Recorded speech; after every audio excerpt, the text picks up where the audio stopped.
I'm going to prove the point of this article by being a horrible, horrible reader as a 33-year-old man who hasn't, well, I actually read books every now and then.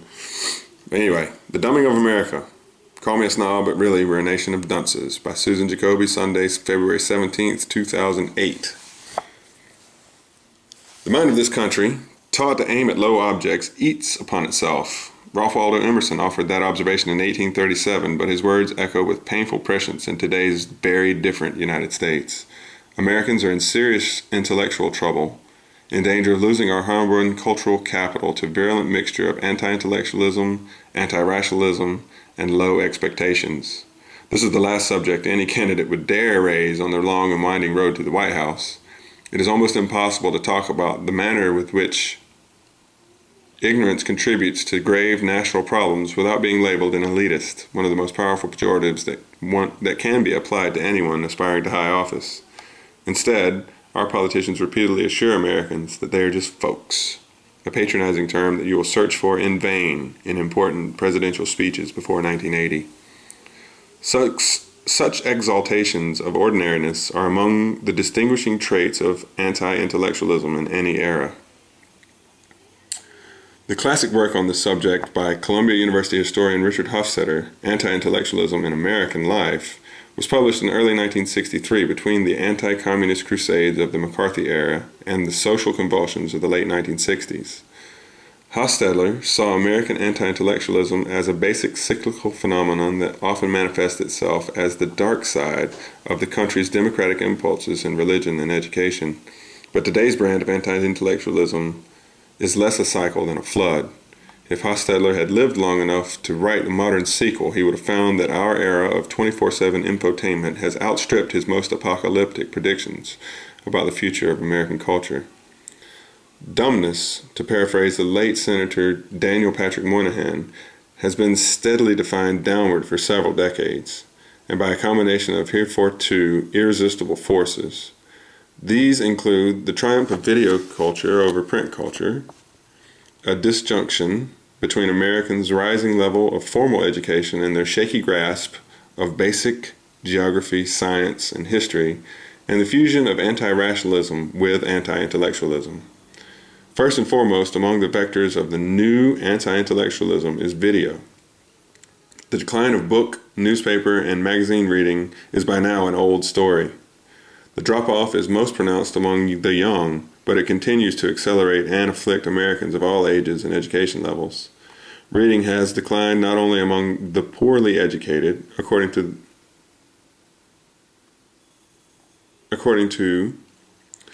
a report last year by the National Endowment of the Arts. In 1982, 82% of college graduates read novels or poems for pleasure. 2 decades later, only 67% did. And more than 40% of Americans under 44 did not read a single book, fiction or nonfiction, over the course of a year. The proportion of 17-year-olds who read nothing more than doubled between 1984 and 2004.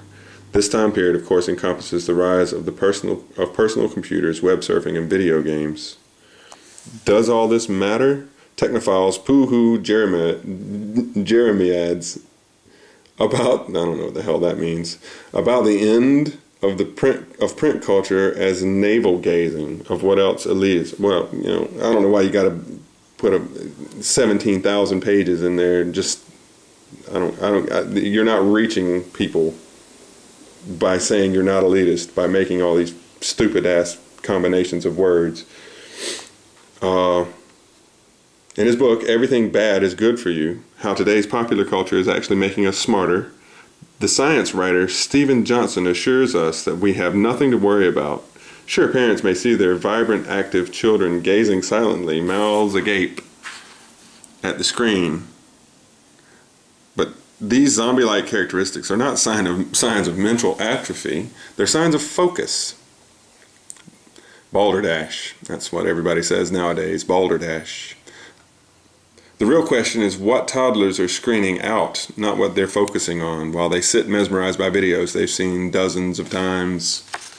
Despite an aggressive marketing campaign aimed at encouraging babies as young as 6 months to watch videos, there is no evidence that focusing on a screen is anything but bad for infants and toddlers. In a study released last August, University of Washington researchers found that babies between 8 and 16 months recognize an average of 6 to 8 fewer words for every hour spent watching videos. I cannot prove that reading for hours in a treehouse creates more informed citizens than hammering away on an Xbox or obsessing about Facebook profiles, but the inability to concentrate for long periods of time, as distinct from brief reading hits for information on the web, seems to me intimately related to the inability of the public to remember even recent news events. It is not surprising, for example, that less has been heard from the presidential candidates about the Iraq War in the later stages of the primary campaign than in the earlier ones, simply because there have been fewer video reports of violence in Iraq. Candidates, like voters, emphasize the latest news, not necessarily the most important news. No wonder negative political ads work. With text, it is even easy to keep track of differing levels of authority behind different pieces of information. The cultural critic Caleb Crane noted recently in The New Yorker a comparison of 2 video reports on the other hand is cumbersome. Forced to choose between conflicting stories on television, the viewer falls back on hunches or on what he believed before he started watching. As video consumers become progressively more impatient with the process of acquiring information through written language, all politicians find themselves under great pressure to deliver their message as quickly as possible, and quickness today is much quicker than it used to be.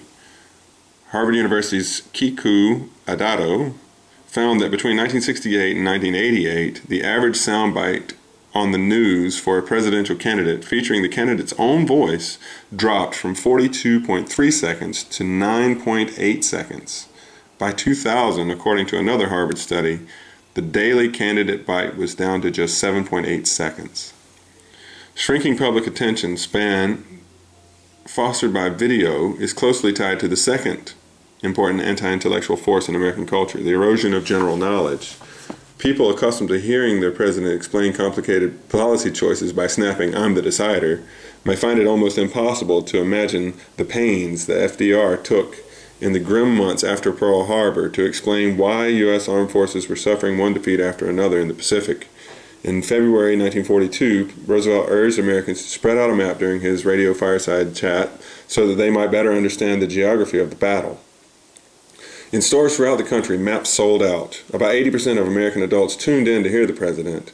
FDR had told his speechwriters that he was certain that if Americans understood the immensity of the distances over which the supplies had to travel to the armed forces, that, quote, they can take any kind of bad news right on the chin. This is a portrait not only of a different presidency and president, but a different country and citizenry. One that lacked access to satellite-enhanced Google Maps, but were far more receptive to learning and complexity than today's public. According to a 2006 survey by the National Geographic Roper, nearly half of Americans between 18 and 24 do not think it is necessary to know the location of countries in which important news is being made. More than a third consider it not at all important to know a foreign language, and only 14% consider it very important. That leads us to the third and final factor behind American dumbness. Not the lack of knowledge per se, but the arrogance about the lack of knowledge. The problem is not just the things we don't know. Consider that 1 in 5 American adults, according to the National Science Foundation, thinks the sun revolves around the earth. It is alarming. It's the alarming number of Americans who have smugly concluded that they don't need to know such things in the first place. This is called anti-rationalism, a syndrome that is particularly dangerous to our public institutions of discourse. Not knowing a foreign language or a location of an important country is a manifestation of ignorance. Denying that such knowledge matters is pure anti-rationalism. The toxic brew of anti-rationalism and ignorance hurts discussions of U.S. public policy on topics of healthcare, from healthcare to taxation. There's no quick cure for this epidemic but of arrogant anti-rationalism and anti-intellectualism. Well, you can read the rest.